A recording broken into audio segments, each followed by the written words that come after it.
Yeah, you're speaking my language, all of the things. You know, going into law school, I would not, I think there was one question, was like, did you anticipate where you would be 10 years out or whatever? I had no clue that I would be starting a nonprofit organization and that nonprofit management would be part of what I was doing. I sort of took opportunities as they came up and pursued the things that I felt most passionate about, and it led me to this place where I identified a need that was not being met in Philadelphia and not really across the country, and was able to secure some funding to get it started. So just by way of a little bit of background, it's called the Youth Sentencing and Reentry Project. It's here in Philly. We work with kids who are prosecuted in the adult criminal justice system with the goal of moving their cases out of the adult system and into the juvenile system, hopefully out of all systems altogether. And we're also working with older adults who were sentenced to life in prison without parole when they were kids. So it's a large issue that's particularly impacting on Philadelphia and Pennsylvania. And there weren't people proposing to do the work the way that we're doing it and have been doing it for the past 2 years or so when we got started. So I'm not sure if that's totally answering your question. I think being really committed to issues of youth in the justice system, having the opportunity to work at nonprofits like Juvenile Law Center, where I was as a fellow. I then was back at Penn Law School helping to run the Public Interest Center there. I was the associate director there for a couple of years. So that sort of inadvertently gave me the nonprofit management skills that I then leveraged into starting the organization, and started the organization with a fellowship through the Echoing Green Foundation in New York that funds social sector startups. So that's how my co-founder and I got our start. And you know, when they said, do you have any experience managing budgets and staff and all the stuff that comes along with running an organization, I was able to say yes. Actually, I was in this role as associate director and staff attorney, but it wasn't a map that I had sort of drawn out upon graduation or even going into law school thinking that this is where I would end up. It was really about being issue-focused, mission-centered, and realizing that there was a need that needed to be met. How do you decide when to go back to graduate school? What are the pros and cons of going immediately versus waiting? And then how do you decide what graduate studies to do?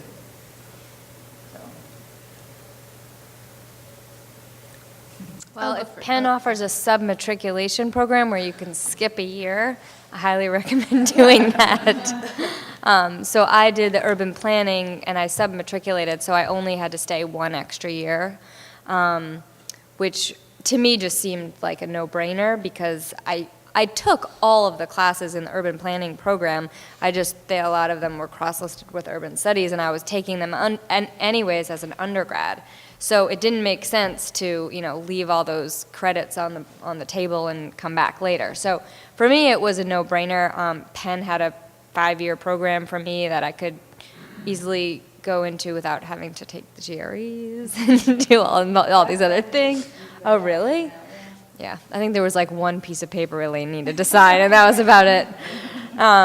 So, I mean, to me, that was an obvious answer. And like I said, like my first job after that year I graduated wasn't necessarily related, but years later, after I kind of transitioned back into where I wanted to be more in urban development, it was tremendously valuable, and I don't think I would have gotten the senior level position I did because, if you didn't have a master's degree, you would have a more entry-level position when I went to work in the public sector. So it was valuable to me kind of a couple years down the road. So I have no regrets about doing it right away. I think it made sense for me. So I also spent 1 extra year at Penn in a graduate program. And I think it's like when I started it, I was not looking forward to it. Only because I just didn't want to be, I had just graduated. So you're about to have a huge celebration. Well, when you graduate, you're going to celebrate a ton, be super excited about your urban studies degree, and then it's like a big psych because you go back to school.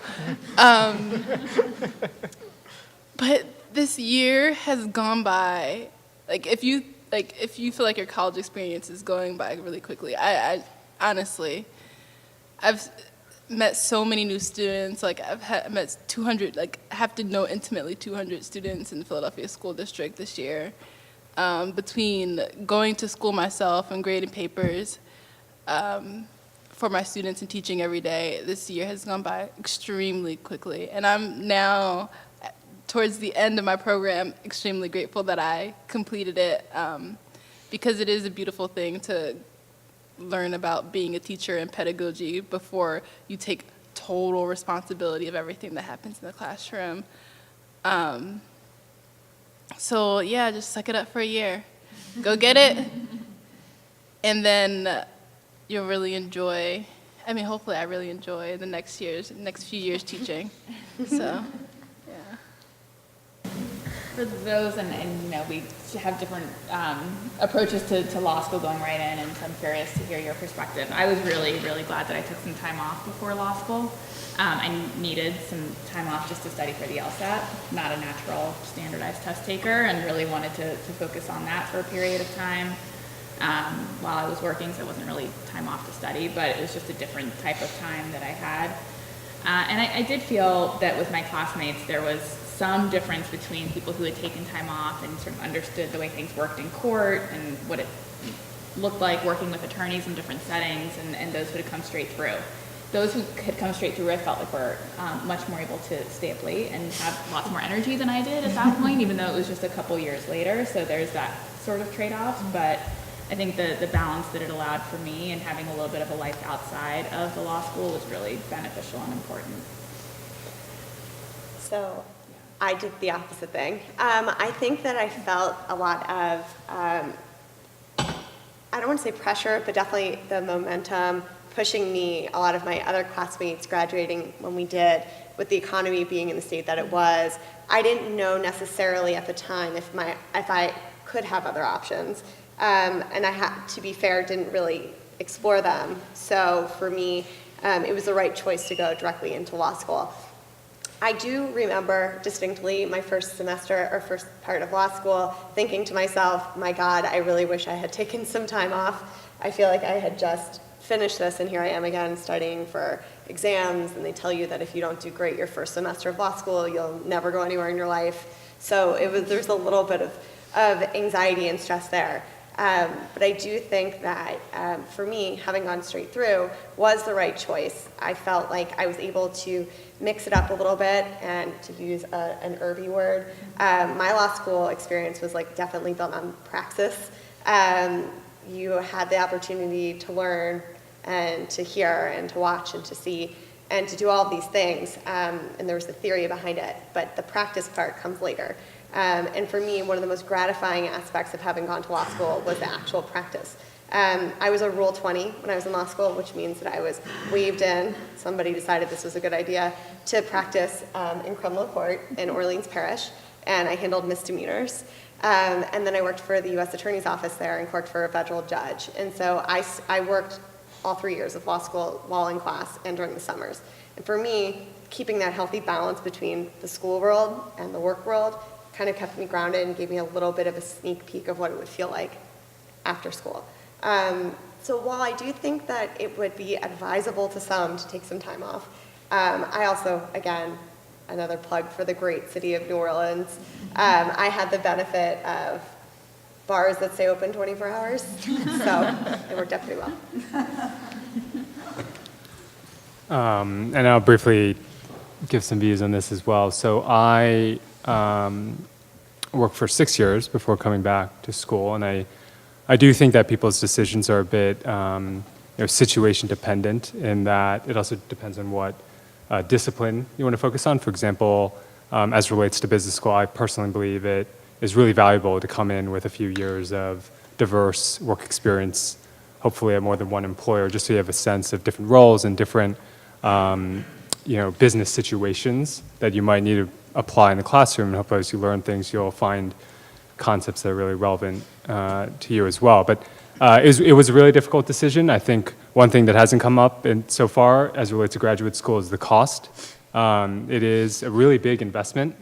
And I think it's important to have a clear sense of how you want to, and I don't mean clear sense as it relates to a specific job, but just how do you believe you're going to utilize, whether it's the knowledge you're going to learn, the network you might build, or the benefits that might signal from having a degree, from whichever school you want to go to and hopefully get admitted to. So I think that there's a lot of value in going back to graduate school. I think, and there are many points raised that I think are really important. But there are trade-offs, right? And real trade-offs. I think one other thing that for us, and Jen mentioned, as we were graduating into the recession, actually a lot of our peers ended up staying in school. One of the reasons why I felt compelled to go back to school is because I feel that ultimately, 15, 20 years from now, it would be important to have an advanced degree, given the way the economy is headed. People have more, or it appears that people have more educational opportunity, certainly more opportunity, hopefully, to get graduate degrees. And I think to stay competitive, for me at least, one of the things I want to do is make sure that I have that level of education. So I think there's that type of benefit I feel is important for me long term as well.